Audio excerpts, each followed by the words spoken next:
പ്രത്യേകിച്ച് ഞാൻ എടുത്തു പറയുവാനായിട്ട് ആഗ്രഹിക്കുന്നത്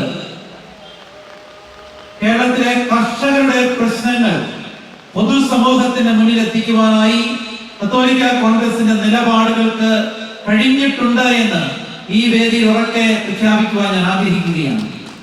കഴിഞ്ഞ ഡിസംബർ മാസം കേരളത്തിന്റെ വടക്ക് നിന്ന് ആരംഭിച്ച് തെക്കോട്ട് എത്തിച്ചേർന്ന അതിജീവന യാത്ര മലയോര മേഖലയിൽ അതിജീവിക്കുന്ന കേരളത്തിലെ പ്രയാസപ്പെടുന്ന കർഷകരുടെ നിരവധിയായ ജീവിത പ്രശ്നങ്ങൾ സർക്കാരിന്റെ മുന്നിൽ എത്തിക്കുവാനായിട്ട് വലിയ ശബ്ദമാകുവാനായിട്ട് കത്തോലിക്ക കോൺഗ്രസിന് കഴിഞ്ഞു.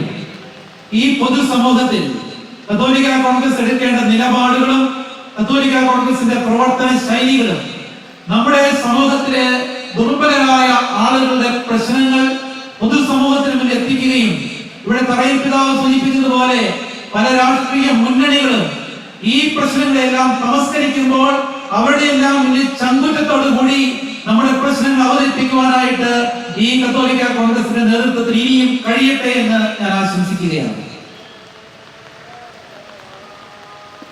പലപ്പോഴും ഉറക്കം നടിക്കുന്ന അല്ലെങ്കിൽ ഉറങ്ങിക്കൊണ്ടിരിക്കുന്ന ഒരു സ്വഭാവം അടുത്ത കാലത്തായിട്ട് നമ്മളെ കത്തോലിക്കരെ ബാധിച്ചിട്ടുണ്ട് എന്നുള്ള വസ്തുത നമ്മൾ മനസ്സിലാക്കുന്നു. ഇന്ന് ലോക നഴ്സസ് ദിനമാണ്. കേരളത്തിൽ നിന്ന് 18 ലക്ഷത്തോളം നേഴ്സുമാരുണ്ട് എന്നാണ് കണക്ക്. 18 ലക്ഷത്തോളം നേഴ്സുമാർ. ഒരിക്കലും ഒരു പ്രമുഖ സെലിബ്രിറ്റി പറയുകയുണ്ടായി, ഞാൻ പാലാക്കാരിയാണ്, എനിക്ക് 2 ഓപ്ഷനാണ് എന്റെ മുന്നിലുള്ളത്, ഒന്നെങ്കിൽ നേഴ്സ് ആവുക അല്ലെങ്കിൽ കന്യാസ്ത്രീ ആവുക. അത് രണ്ടും അവരായില്ല. പ്രിയപ്പെട്ടവരെ, ആരാണ് ഈ കേരളത്തിൽ നേഴ്സിംഗ് കൊണ്ടുവന്നത്?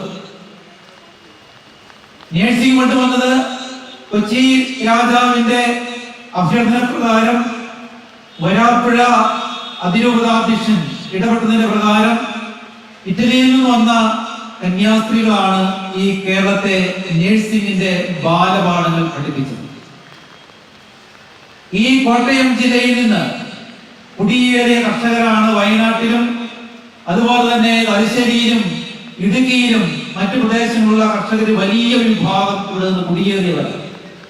ഈ കുടിയേറിയ ജനത പോയ സ്ഥലങ്ങളിലെല്ലാം ആദ്യം സ്ഥാപിച്ചത് പള്ളിയല്ല, സ്കൂളാണ്. ഈ കേരളത്തിൽ SSLCയുടെ റിസൾട്ട് പ്രഖ്യാപിച്ചപ്പോൾ ഏറ്റവും ഉയർന്ന വിജയശതമാനം നേടിയത് നിങ്ങൾ ഉൾക്കൊള്ളുന്ന ഈ പാലാ പ്രദേശമാണ്. എന്തുകൊണ്ടാണിത്? ഇത് സമുദായത്തിന്റെ വളർച്ചയ്ക്ക് വേണ്ടി നമ്മുടെ പൂർവികന്മാരും അവരുടെ പിന്മുറക്കാരായ ഇന്നത്തെ സഭാ നേതാക്കന്മാരും വൈദികരും അൽമായ നേതാക്കന്മാരും എല്ലാം എന്താണ് ജനതയുടെ ആവശ്യം എന്ന് മനസ്സിലാക്കി പ്രവർത്തിക്കുന്നതിന്റെ ഭാഗമാണിതെല്ലാം.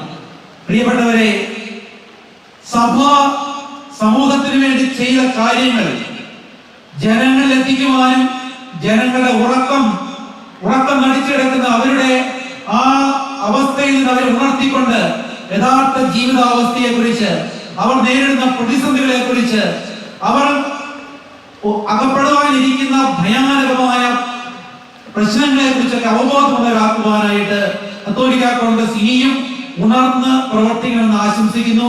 ഈ വലിയ സമ്മേളനം ഇവിടെ സംഘടിപ്പിച്ച പാലാരൂപതയുടെ പ്രവർത്തകരോട് ഞാൻ പ്രത്യേകമായിട്ടുള്ള അഭിനന്ദനം അറിയിക്കുന്നു. ഇനിയും AK60യുടെ പ്രവർത്തനം കൂടുതൽ ശക്തമായി പൊതുസമൂഹത്തിൽ ഉണ്ടാകട്ടെ എന്ന് ആശംസിച്ചുകൊണ്ടും പ്രാർത്ഥിച്ചുകൊണ്ടും എന്റെ വാക്കുകൾ ഞാൻ നിർത്തുന്നു. ജയ് കത്തോലിക്ക കോൺഗ്രസ്.